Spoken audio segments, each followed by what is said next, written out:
हाँ जी। Good morning. Good morning. Good morning. Good morning.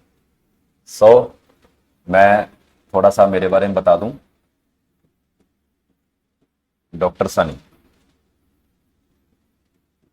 2 time net qualified. ठीक है। और मीनिंग ऑफ डॉक्टर, डॉक्टर का मीनिंग क्या होता है? मतलब डॉक्टर कौन लगाता होता है? Yes, very good. जिसने पीएचडी कंप्लीट की होती है वो अपने नाम के आगे डॉक्टर लगाते हैं। वो क्वालिफिकेशन है मेरी BA, MA, MA, MPhil, BEd और पीएचडी। ठीक है। और आपकी कौन सी क्लास है अभी? +2 पास आउट हो? जेएमटी वगैरह किया हुआ है? कौन सा पेपर देना है आपने? सीईटी देना है। तो सीईटी के लेवल के अकॉर्डिंग आपकी वोकैबुलरी करनी पड़ेगी। ठीक है। तो आज का अपना जो टॉपिक है, बिल्कुल थोड़ा सा ध्यान से समझना। अगर डाउट क्लियर हो गए, परमानेंट डाउट क्लियर हो जाएंगे। आर्ट्स साइड से किया हुआ है आपने +2? कौन सा साइड से किया हुआ है? आर्ट्स साइड से किया हुआ है। तो 10th में, +1 में, +2 में आपको एक टॉपिक करवाया जाता है। कौन सा करवाया जाता है? नहीं था 10th में, +1 +2 में नहीं था। आपने सीबीएसई से किया हुआ है। सीबीएसई के अंदर +1 के अंदर था, हो सकता है आपको करवाया नहीं गया। सीबीएसई के एनसीईआरटी का सिलेबस होता है, एनसीईआरटी के सिलेबस के अंदर ये सारी चीजें होती हैं। ठीक है। और जो 70% सिलेबस होता है वो सारा का सारा लिटरेचर होता है, और 30% जो स्किल्स के अकॉर्डिंग होता है। यही था। नोटिस थे, रिपोर्ट थे, एडवर्टीजमेंट थी, सारी की सारी वो चीजें थी। तो एक टॉपिक आता है बेटा, मॉडल्स। अच्छा, इसको बोलते क्या है? इसकी प्रोनाउंसिएशन क्या है? मॉडल्स, मोडाल्स, यही है ना। आपको प्रोनाउंसिएशन इसकी मोडाल्स बोला गया, बट नो, मोडाल्स ऐसा कोई भी प्रोनाउंसिएशन नहीं होता।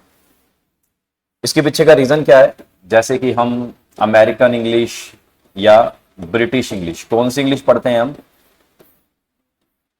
हम ब्रिटिश इंग्लिश पढ़ते हैं। तो ब्रिटिश इंग्लिश के अंदर ऐसा तो कोई वर्ड आता नहीं कि जिसको हम मोडाल्स बोलते हो। मोडाल्स, ये स्पेलिंग तो इसकी है ही नहीं, लेकिन हमें बताया क्या जाता है? मोडाल्स। इसके पीछे का रीजन क्या है? वो रीजन ये है कि एक तो MODEL वाला मॉडल है और एक MODAL वाला मॉडल। दो तरह के मॉडल है इसके अंदर। वो जो दो तरह के मॉडल है, उन दोनों तरह के मॉडल्स को मैं आपको डिस्क्राइब करता हूं।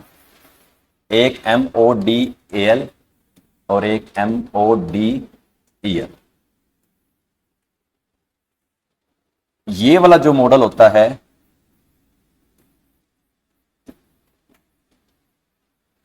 ये एक्सप्रेशन को शो करता है, और ये वाला जो मॉडल होता है ये फिजिकल अपीयरेंस को शो करता है। एक्सप्रेशन मतलब इमोशंस, फीलिंग्स, इस तरह की चीजों को शो करता है, वो ये वाला मॉडल होता है। और जो फिजिकल अपीयरेंस को शो करता है वो ये वाला मॉडल होता है। जैसे साइंस के अंदर आपके टीचर आपको बोलते हैं कि बेटा आपने एक मॉडल प्रिपेयर करके लाना है, ऐसे बोलते हैं ना, आपको एक मॉडल प्रिपेयर करके लाना है। इसका मतलब फिजिकल अपीयरेंस में कोई चीज ऐसी बनाकर लानी है जिसको हम टच कर सकें। यही हो ना, फिजिकल अपीयरेंस के अंदर वो चीज बन जाएगी तो वो मॉडल बन गया। ये साइंस के अंदर मोस्ट ऑफ यूज करते हैं। ऐसे होता है ना, MODEL वाला, ये फिजिकल अपीयरेंस को शो कर रहा है, और ये एक्सप्रेशन यानी कि फीलिंग्स, इमोशंस, इनको शो कर रहा है। और एक तरह से कह सकते हैं कि ये इंग्लिश में यूज होता है और ये साइंस में यूज होता है। अब इसकी एक्चुअल प्रोनाउंसिएशन है मॉडल्स। ठीक है। जैसे मॉडल लिखा हुआ है तो इंग्लिश के अंदर इसके साथ एस लग जाता है तो मॉडल्स बन जाता है, मोडाल्स नहीं बनता। ठीक है। मोडाल्स जैसा कोई भी वर्ड नहीं, इसको क्या बोलते हैं? मॉडल्स। ठीक है, मॉडल्स, मॉडल, ये फिजिकल अपीयरेंस के लिए और ये वाला एक्सप्रेशन के लिए। एक बार क्लियर हुआ, इतना समझ आया कि हमारा जो अगला टॉपिक है अब वो कौन सा है, मॉडल्स। आपके अगर सीईटी की बात करें तो सीईटी के अंदर जो भी आपका सीईटी का पेपर होने वाला है, अभी नोटिफिकेशन उसका इंप्लीमेंट हुआ है, नोटिफिकेशन के अकॉर्डिंग जब भी इसका पेपर आएगा उसमें आपकी इंग्लिश 15 मार्क्स की आती है। ये चीजें थोड़ी ध्यान देने वाली हैं। सीईटी के एग्जाम के अंदर जो इंग्लिश है वो 15 मार्क्स की आएगी, ठीक है, जिसके अंदर जो ग्रामर के ये टॉपिक जो मैं आपको करवाऊंगा, ये कोई 2 नंबर का, कोई 1 नंबर का, कोई 1 नंबर का, 1 नंबर का, 5 नंबर का, 3 नंबर का, 2 नंबर का, इस तरह से मिलकर ये 15 मार्क्स बने, ठीक है। अब जो 5 नंबर में है वो 5 नंबर के अंदर पैसेज, अनसीन पैसेज ये आ सकता है, और जो 2 नंबर 1 नंबर के अंदर वो फिलिंग द ब्लैंक्स आ सकते हैं, filling the blanks, MCQs, filling the blanks आ सकते हैं, एमसीक्यूज आ सकते हैं। ये सारी चीजें सीईटी के एग्जाम के अंदर क्लियर होती है। मतलब कि सीईटी के लिए अपने को ज्यादा डीपली जाने की नीड नहीं, सीईटी के अकॉर्डिंग थोड़ा बहुत हल्का हल्का ऊपर ऊपर की चीजें भी पढ़ लेंगे ना तो भी ये समझेंगे कि हमारा पेपर क्लियर हो गया। अगर जैसे तरह से हम टीजीटी लेवल, पीजीटी लेवल या इनके जो नेट, इनके जो एग्जाम देते हैं, इनके अंदर जो इंग्लिश होती है वो 60 मार्क्स की होती है, ठीक है, 60 मार्क्स की इसके अंदर इंग्लिश होती है। लेकिन हमें एट प्रेजेंट 15 मार्क्स के अकॉर्डिंग लेके चलना है, तो 15 मार्क्स के अंदर हमारा जो टॉपिक है पहला वो ये मॉडल है, जिसे हम हेल्पिंग वर्ब्स बोलते हैं। क्या बोलते हैं? हेल्पिंग वर्ब्स, या इसे बोलते हैं ऑक्सिलरीज वर्ब्स। ऑक्सिलरीज, ऑक्सिलरीज 2 तरह की इसमें हेल्पिंग वर्ब्स यूज की जाती हैं। हेल्पिंग वर्ब्स के नाम से भी इसे बोल दिया जाता है use the helping verbs of the model. आपको एक सेंटेंस मिलेगा, एक वर्ड मिल जाएगा, एक लाइन मिल जाएगी, उस लाइन के अंदर ये बात लिखी होगी use the helping verbs of models, use the auxiliaries verbs, ठीक है। 2 तरह से वर्ड को यूज किया जाता है, एक हेल्पिंग वर्ब में यूज किया जाता है और एक ऑक्सिलरीज में यूज किया जाता है। तो पेपर के अंदर इस तरह से वर्ड आपको मिल जाएंगे। अब आप ये समझ जाना कि ये किसकी बात कर रहा है, ये मॉडल्स की बात कर रहा है, ठीक है। वैसे तो ये बहुत सारे होते हैं, लेकिन जो मेन करने वाले होते हैं अभी एट प्रेजेंट में, ये नोट डाउन कर लिए आपने, नोट डाउन कर लिए, मॉडल्स, हेल्पिंग वर्ब और ऑक्सिलरीज, ओके। अब जो मेन है वो मैं आपको एक्सप्लेन करता हूं और उसी के बारे में पढ़ेंगे सारा। जैसे आपने कैन के बारे में पढ़ा होगा ना, कुड के बारे में पढ़ा होगा, मे, might, shall, should, will, would, need, ought to, used to, must। कितने हो गए?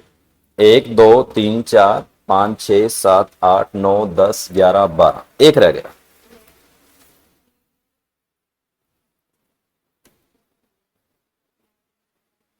हाँ जी, एक और रह गया है, बताइए। जो मेन यूज किए जाते हैं वो ये वाले हेल्पिंग जो मॉडल्स होते हैं, ज्यादातर जो पेपर के अंदर पूछे जाते हैं वो सिर्फ और सिर्फ 99% ये पूछे जाते हैं। सॉरी, गेट, गेट,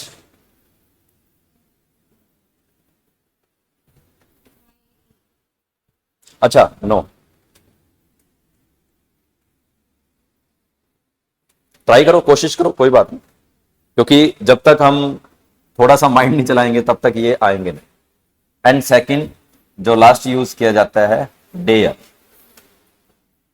डेयर का मतलब हिम्मत, हिम्मत, हाउ डेयर यू, जैसे बोलते हैं हाउ डेयर यू, तुम्हारी हिम्मत कैसे हुई, ऐसे बोलते हैं ना। तो ये मॉडल्स के अंदर जो हमारे मेन जो वर्ड होते हैं जो ज्यादातर यूज किए जाते हैं, एक बार इसको नोट डाउन कर लो, इसी के रिगार्डिंग मैं आपके सारे डाउट्स क्लियर करूंगा। Can, could, may, might, shall, should.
हाँ जी, हैव यू नोट डाउन?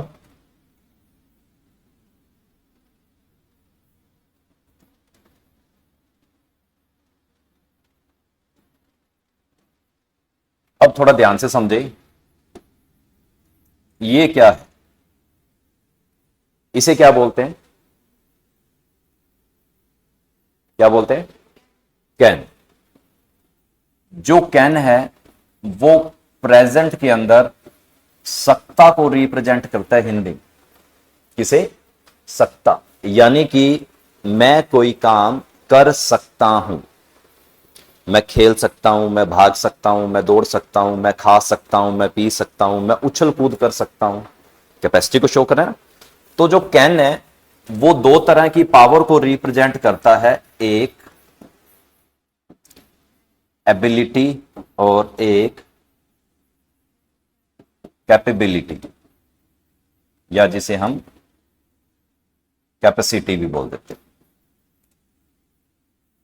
अब बात आती है एबिलिटी और कैपेबिलिटी, यानी कि कैपेसिटी क्या चीज हो सकती है। एबिलिटी का मतलब क्या होता है? What is the meaning of ability? What is the meaning of capability? What is the meaning of capacity? ये भी कर सकता है, ये भी कर सकता है, ये भी कर सकता है।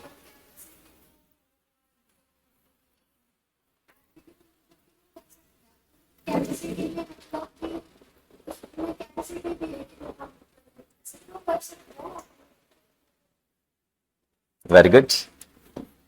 एबिलिटी, एबिलिटी जो शो करता है उसका मीनिंग होता है योग्यता। एबिलिटी का मतलब योग्यता। कैपेबिलिटी या कैपेसिटी का मतलब होता है क्षमता। अब योग्यता, योग्यता का मतलब जो होता है वो किस माइंड के ऊपर काम करता है, वो ब्रेन के अप पे काम करता है। जैसे कि आप यूपीएससी का एग्जाम क्लियर कर सकते हो, ये इन दोनों में से क्या है? आप यूपीएससी का एग्जाम क्लियर कर सकते हो, वो योग्यता है या क्षमता है? एबिलिटी है या कैपेबिलिटी है? कैसे?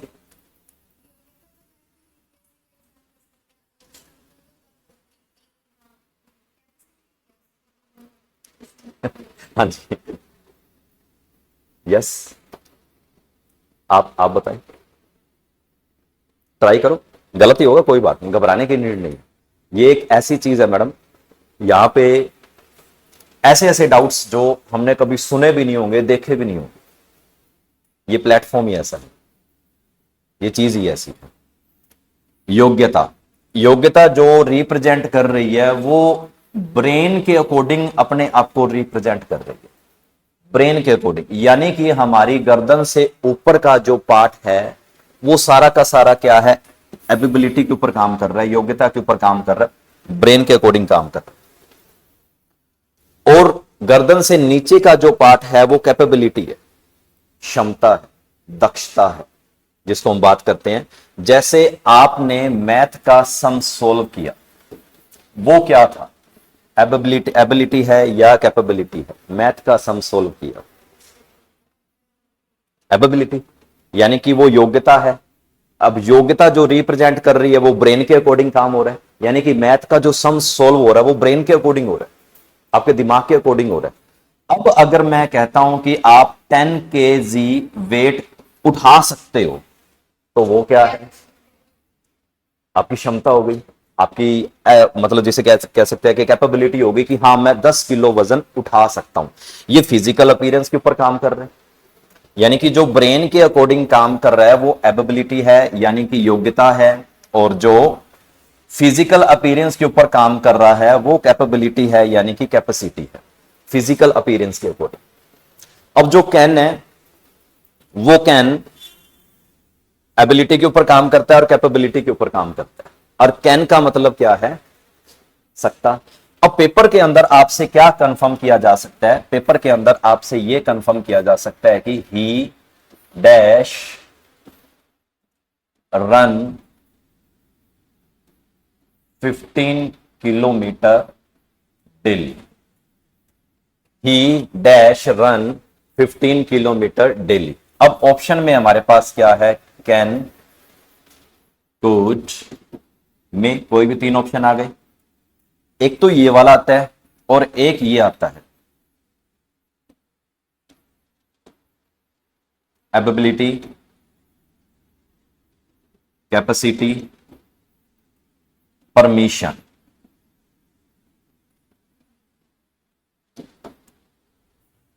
अब पेपर के अंदर 2 तरह के ऑप्शन आपसे कंफर्म कर सकते हैं।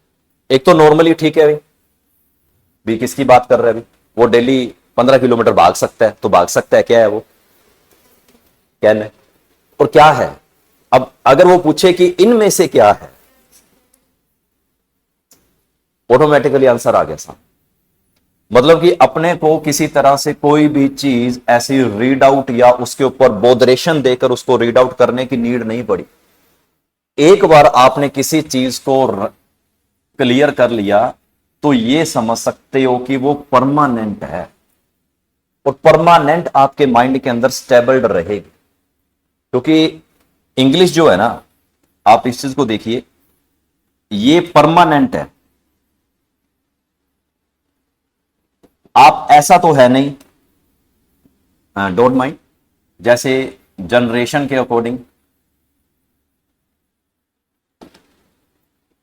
फादर, मदर,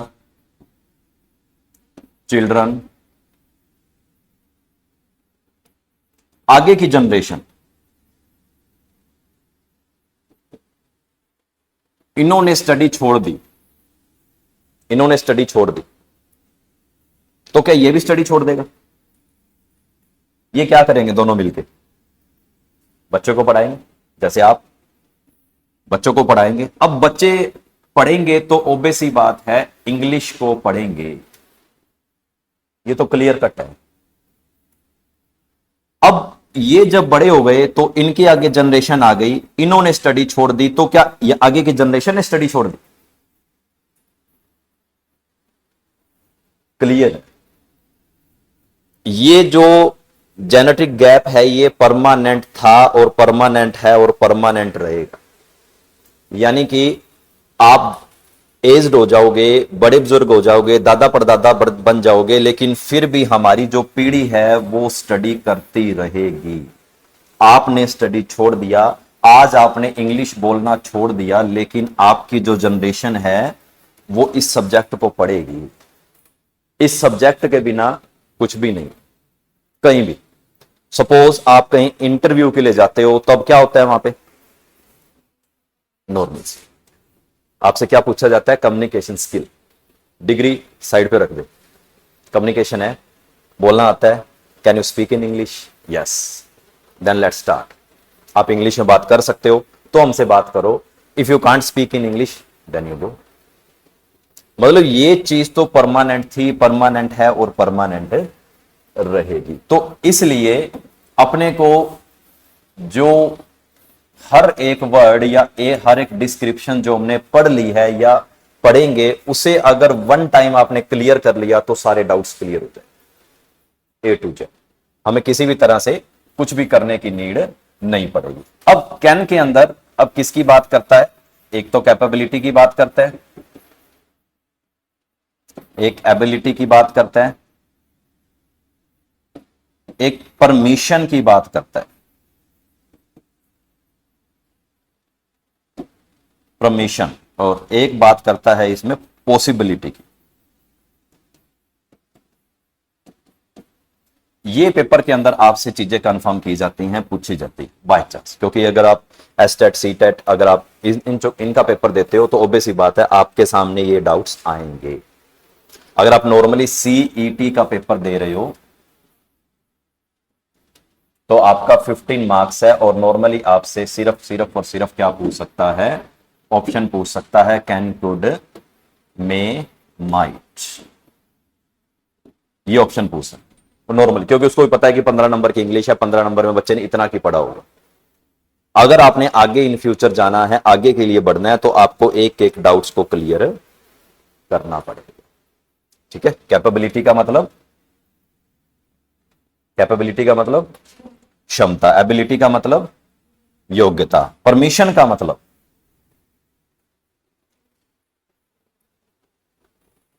परमिशन क्या चीज है? परमिशन क्या है? परमिशन लेना या परमिशन देना? आज्ञा लेना। अब जो कैन है ये आज्ञा देना, नोट लेना। कैन जो है वो परमिशन देने के काम आता है, ना कि लेने के काम आता है। यो कैसे? कैसे? नो। अब जो ये कैन है, अगर आप इसे फॉर्मल या इनफॉर्मल, पहले तो इसका मीनिंग समझना पड़ेगा। फॉर्मल और इनफॉर्मल क्या होता है? क्या होता है?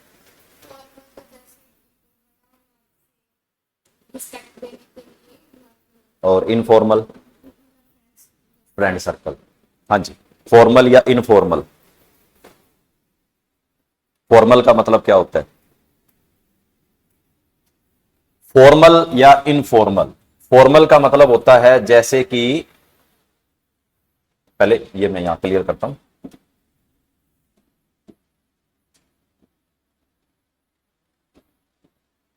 फॉर्मल कौन होते हैं? जो हमसे बड़े होते हैं। बड़े का मतलब जैसे कि यहां पे क्या है? Official, unknown. फॉर्मल का मीनिंग बता रहा हूं मैं। ऑफिशियल हो सकते हैं, अननोन हो सकते हैं, या हमसे जो एज्ड होते हैं, या किसी कंपनी में वर्क करने वाले होते हैं, या किसी एजेंसी में वर्क करने वाले होते हैं। मैं फॉर्मल का मीनिंग बता रहा हूं। सबसे पहले ये देखिए, अब ये जब हम इसको फॉर्मल वे में ले आते हैं तो इसका मतलब ये रिस्पेक्टेड है। यही है। जब हम किसी के साथ फॉर्मली बात कर रहे हैं तो इसका मतलब हम उसको रिस्पेक्ट दे रहे हैं। अब रिस्पेक्ट दे रहे हैं तो वो रिस्पेक्ट किसको दे रहे हैं? जो ऑफिशियली है, यानी कि टीचर है, ऑफिशियली काम कर रहा है, या मतलब कि किसी कंपनी या किसी एजेंसी के अंदर जाते हैं, सामने कोई पर्सन बैठा होता है, वो ऑफिशियली होते हैं। जब हम उनसे बात कर रहे होते हैं तो वो हम उसको रिस्पेक्ट देकर बात करेंगे। जो हमारे अननोन पर्सन होते हैं, अननोन का मतलब जैसे सपोज यू एंड मी, हम अभी अननोन है, तो इसका मतलब मैं आपको रिस्पेक्ट देकर बात करूंगा, आप मेरे को रिस्पेक्ट देकर बात करोगे। अननोन हो गए ना अपने लिए। फिर उसके बाद एज्ड हो सकते हैं। एज्ड मतलब जो बड़े पर्सन होते हैं, जो 60-70 साल के पर्सन होते हैं, वो एज्ड होते हैं, उनको भी अपन रिस्पेक्ट देकर बात करते हैं। लेकिन कंपनी का कोई मेंबर, कंपनी का कोई पॉलिसी का कोई पर्सन, वो भी अपन रिस्पेक्ट देकर बात कर रहे हैं। या मतलब कोई एजेंसी के अंदर हमारे पास आ रहा है, उसको भी हम रिस्पेक्ट देकर बात कर रहे हैं। जिसको हम रिस्पेक्ट देकर बात कर रहे हैं और जो हमारे लिए अननोन पर्सन है, वो अपने आप में फॉर्मल बन जाता है। कौन बन जाता है? फॉर्मल। अब बात करते हैं इनफॉर्मल। ये कौन होते हैं? Known to relatives, family member, friends, neighbour, या जो भी हमारे जान पहचान के होते, वो इनफॉर्मल बन जाते हैं। अब जान पहचान का मतलब नॉन टू यहां पे लिखा है। नॉन टू का मतलब जिसको हम जानते हैं, जो हमारे साथ रह चुके हैं, जो हमारे फैमिली में है, जो हमारे रिलेटिव्स में है, जो हमारे फ्रेंड सर्कल में है, वो सारे के सारे नॉन टू हो गए। जब इनसे बात कर रहे हैं तो इनफॉर्मल हो गई। अब इनफॉर्मल हो गए तो इसका मतलब इनसे हम किसी भी तरीके से बात कर सकते हैं। जैसे आप दोनों फ्रेंड हो तो आप एक दूसरे के साथ कैसे बात करोगे? ऐसे बात करोगे या ऐसे बात करोगे? ऐसे बात करोगे ना। और फिर तू कैसी है, क्या कर रही है, तो नॉर्मली बात कर दी ना। यहां पे तो आप तू तड़ाक पे आ गए, यहां पे आप रिस्पेक्ट दे रहे, यानी कि आप, ये चीज होगी ना। तो फॉर्मल और इनफॉर्मल का मीनिंग ये होता है। अब बात ये करते हैं कि मैंने कहा कि जो कैन है, ये देखिए, अब ये जो परमिशन देना, जो परमिशन लेने के लिए हम मोस्ट ऑफ मे का यूज करते हैं ना। जब मे पे आएंगे तो मे क्लियर करेंगे। अभी एट प्रेजेंट हम क्या कर रहे हैं? सिर्फ और सिर्फ परमिशन देने की बात कर रहे हैं। जैसे आप क्लास में एंटर होते हो तो आप क्या कहते हो? मे आई कम इन। आपने क्या बोला? आपने क्या किया? परमिशन ली या परमिशन दी? ली। और मैंने क्या बोला? Yes you can. मैंने क्या किया? मैंने परमिशन दी ना। आपने परमिशन ली तो आपने मे का यूज किया। जब मैंने परमिशन दी तो मैंने परमिशन देने के लिए कैन का यूज किया। मैं आपको वही फॉर्मल और इनफॉर्मल का जो मैंने आपको वे बताया ना, वो फॉर्मल और इनफॉर्मल का वे वही है। जो कैन होता है, वो कैन जब आप आपस में यूज कर रहे हो तो उसके लिए आप परमिशन देने और लेने के लिए बात कर रहे हो, फॉर्मल और इनफॉर्मल में। यानी कि जो परमिशन के लिए, अब फॉर्मली अगर इनफॉर्मली वे में आप इसको लेके चलते हैं तो वो मे और कैन के अंदर ऑटोमेटिकली डिवाइड हो जाएगा। और डिवाइडेशन कैसे होगा? वो ये होगा कि जैसे आप अपनी सिचुएशन के अकॉर्डिंग बात कर रहे हो, लेकिन एक्चुअली में जो कैन है वो परमिशन देने के काम आता है, परमिशन लेने के कम काम। मतलब कि 70% परमिशन देना और 30% परमिशन लेना। 70% परमिशन देने के लिए जो यूज कर रहे हैं वो कैन का यूज किया जा रहा है, और परमिशन लेने के लिए मे का यूज किया जा रहा है। क्योंकि ये ऐसे वर्ड है जो, यानी कि अगर जब आप कैन नॉर्मली बोल रहे एक दूसरे के साथ यूज कर रहे हो तो वो अपने को क्या लग रहा है? वो फॉर्मली वे, इनफॉर्मल वे लग रहा है। अब जब इनफॉर्मल वे लग रहा है तो उसके अंदर बात करने का जो लहजा होगा वो हमेशा अलग हो जाएगा। जब आप प्रॉपर वे में किसी से बात कर रहे हैं तो हम ऑटोमेटिकली मे का यूज कर रहे हैं, क्योंकि मे एक ऐसी चीज है जो रिस्पेक्ट भी दे रहा है और एक दूसरे के साथ प्रॉपर वे में बात करने का लॉजिक भी बता। और जब कैन की बात कर रहे हैं तो कैन के ऊपर क्या था?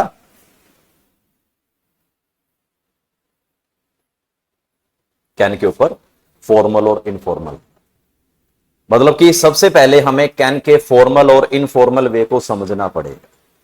अब फॉर्मल और इनफॉर्मल वे ऑटोमेटिकली अपने को यह एक्सप्लेन कर रहा है कि आप आपस में किसके साथ बात कर रहे हो। अगर आप यहां पर कैन का यूज कर रहे हो तो ऑब्वियस बात है कि आपके ये फैमिली मेंबर्स है, आपके ये नोन है, आपके ये फ्रेंड सर्कल में, यहां पे आप कैन लगा सकते हो। लेकिन इनके साथ आप कैन का यूज नहीं कर सकते। इनके साथ तो आपको मे ही लगाना पड़ेगा या रिस्पेक्टफुली बात करनी पड़ेगी। तो कहने का मतलब ये पॉसिबिलिटी, संभावना की बात करता है। मतलब जिसके अंदर हम ये एक्सप्लेनेशन कर सकते हैं कि इस बात की संभावना, उस बात की संभावना हो सकती है। तो संभावना के लिए हम क्या यूज करेंगे?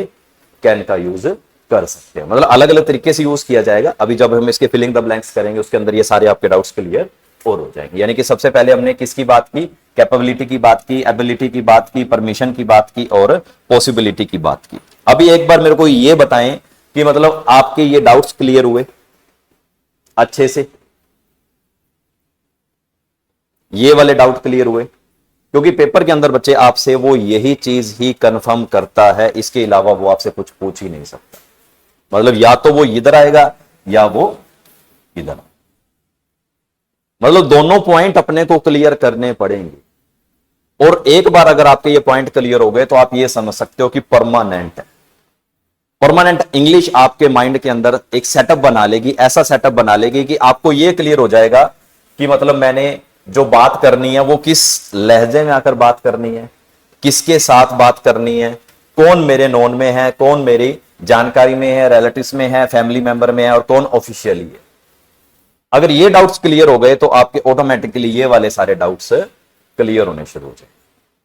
मतलब कि किसी चीज को सीखने के लिए, किसी चीज को करने के लिए हमें उसकी डीपली पॉइंट्स में जाना पड़ता है। जब तक हम डीपली पॉइंट में नहीं जाएंगे तब तक अपने कोई भी डाउट क्लियर नहीं होता। या नॉर्मली आपको जस्ट ठीक है, जस्ट ऐसे बता दिया, ठीक है जी ये कैन है, इसका मीनिंग ये होता है, इसको सख्ता कहते हैं जी, इसका यूज आप खाने पीने में यूज कर सकते हो, पहनने में यूज कर सकते हो, आने जाने में यूज कर सकते हो, बोलने में यूज कर सकते हो, वो तो ठीक है, उसमें तो अपने को पता लग गया। लेकिन कि जब हम इसके डीपली एक्सप्लेनेशन को नहीं समझेंगे तब तक हमें इसका मीनिंग क्लियर नहीं। हाँ जी, ओके हुआ? कोई डाउट? कैन को समझ गए अच्छे तरीके से? हाँ जी मैम, क्लियर हुआ? कुछ है, कुछ डाउट मन में, एजिटेशन कुछ इस तरह से? नहीं? हाँ जी,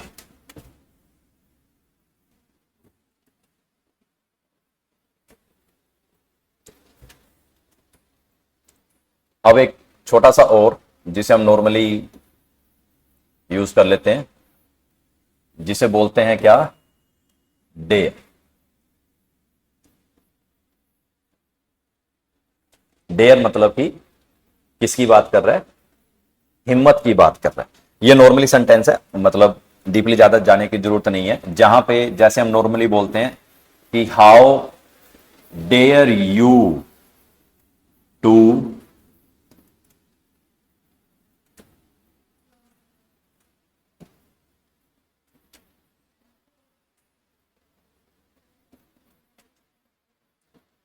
touch me.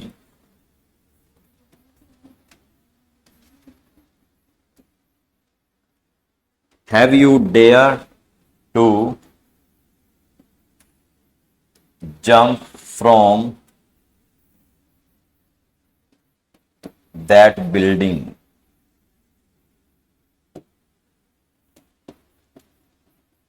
He has not dared to go into haunted house. क्या मीनिंग हो सकता है इसका? पहले का मीनिंग क्या है?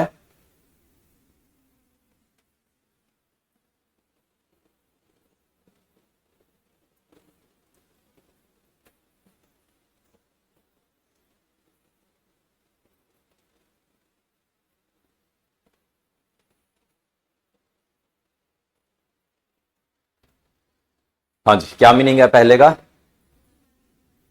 यानी कि बात किसकी कर रहा है वो? डेयर की बात कर रहा है। डेयर मतलब कि नॉर्मली सेंटेंस के अंदर यूज किया जाता है जैसे how dare you to touch me, तुम्हारी हिम्मत कैसे हुई मुझे टच करने की या छूने की। अक्सर आपने फिल्म के अंदर, नाटकों के अंदर आपने ये डायलॉग नॉर्मली सुना होगा, या आपस में फ्रेंड सर्कल के अंदर भी आप ये चीज यूज कर लेते हो कि हाउ डेयर यू बोलते हैं ना।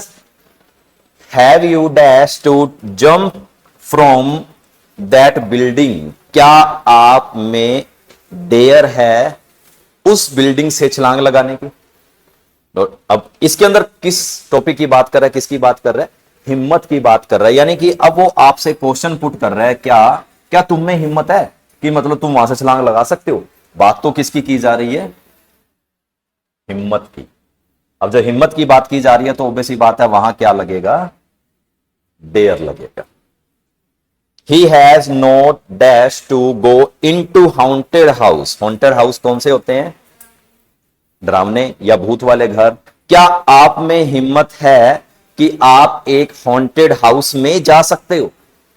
बात फिर किसकी कर रहा है, वो हिम्मत की कर रहा है, यानी कि क्या आप में हिम्मत है कि आप एक हॉन्टेड हाउस में जा सकते हो या नहीं जा सकते। तो मतलब डेयर के ऊपर जो, डेयर का ज्यादा डीपली जाने की नीड नहीं है, नॉर्मली एक बात करता है, किसकी बात करता है, हिम्मत को रिप्रेजेंट करता है। जब हिम्मत को रिप्रेजेंटेशन की बात आती है तो वहां पे कौन सा वर्ड यूज किया जाता है, कौन सा वर्ड यूज किया जाता है, डेयर।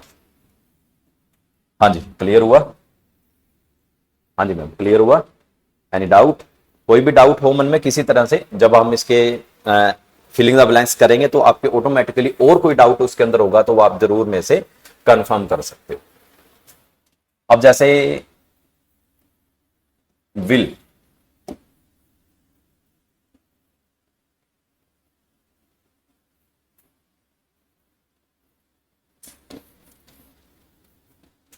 विल का जो यूज किया जाता है वो गा, गे, गी।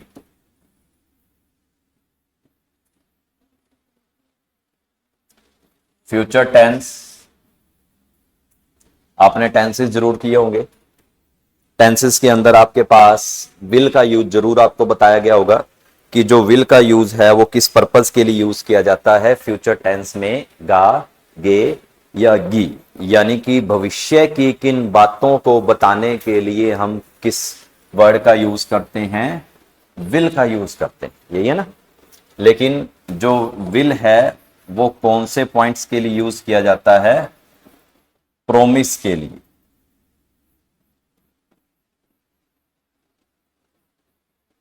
थ्रेटन के लिए, वार्निंग के लिए, किसी को प्रोमिस करना, किसी को थ्रेटन यानी कि धमकी देना, किसी से वार्निंग, किसी को वार्निंग देना, इस तरह की,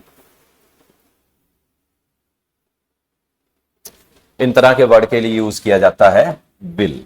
जैसे नॉर्मली आपने इन दोनों का एक ही मीनिंग यूज होता है, जैसे कि आई विल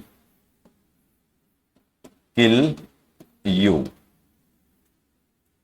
और एक यूज किया जाता है डिटर्मिनेशन के लिए, डिटर्मिनेशन। अब हम इसका मीनिंग देखेंगे। डिटर्मिनेशन का मीनिंग क्या होता है, पक्का इरादा बनाना। डिटर्मिनेशन, विल किसके लिए यूज किया जा रहा है, डिटर्मिनेशन के लिए, यानी कि आप पक्के हो, दृढ़ निश्चयी हो, दृढ़ निश्चित होकर काम करना, उसको क्या बोलते हैं, डिटर्मिनेशन।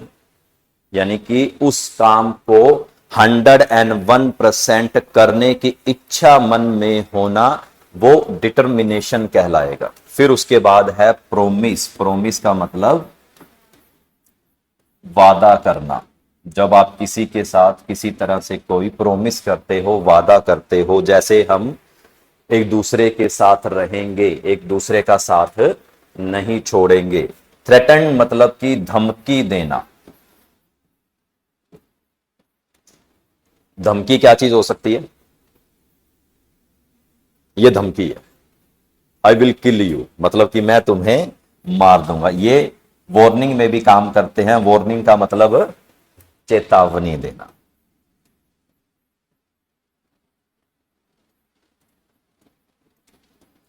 अब सेम टू सेम इसी तरह से वो आपसे ये वाले पॉइंट आपके सामने रख देगा फिर से, मतलब कि कहीं ना कहीं आपको फंसाना है। अब फंसाने के अकॉर्डिंग सेम टू सेम वो वर्ड उठाएगा, जैसे कि डिटर्मिनेशन उठा दिया और डिटर्मिनेशन के अकॉर्डिंग उसने सेंटेंस दे दिया आपको कि ये लो जी, ये सेंटेंस है, इस सेंटेंस का मीनिंग बताओ कि इसके अंदर यूज क्या हो। अगर उसने डिटर्मिनेशन लिख दिया तो इसका मतलब 101% आंखें बंद करके विल लगा। अगर उसने प्रोमिस की बात की तो ऑटोमेटिकली विल आ जाए। अगर उसने थ्रेटन या वार्निंग की बात की तो ऑटोमेटिकली विल आ जाए। फ्यूचर के और एक और फ्यूचर टेंस। अब फ्यूचर टेंस के लिए जैसे उसने बोला फ्यूचर टेंस, अब फ्यूचर टेंस के लिए भी गा, गे, गी, यानी कि कोई काम ऐसा जो मैं फ्यूचर में करूंगा। अब बात तो वही है, काम करने की बात कर रहा है, काम करने की बात कर रहा है, तो वो चारों में से कोई ना कोई पॉइंट आ रहे। अब कोई काम जैसे कि he will go to Delhi tomorrow. अब ये टुमारो क्या है? टुमारो क्या है? आने वाला कल। तो ऑटोमेटिकली अपने को पता लग गया कि जब आने वाले कल की बात की जा रही है तो वो क्या है? विल है। अब आने वाले कल की बात कर रहा है तो वो विल है। अगर यहां पे यस्टरडे लिखा होता तो वो क्या है? पास्ट। तो यहां पे विल आता, यहां पे क्या आता? विल, वुड, वेरी गुड, यहां पे वुड आ जाता।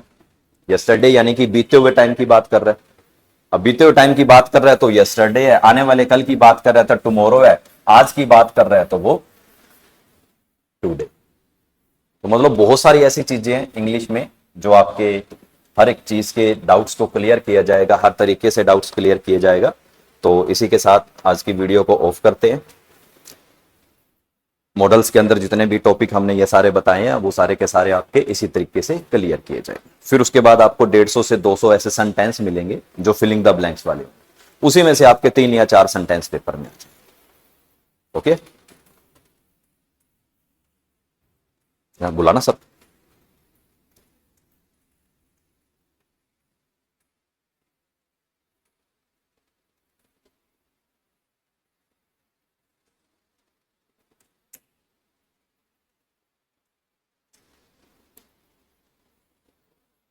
हाँ जी।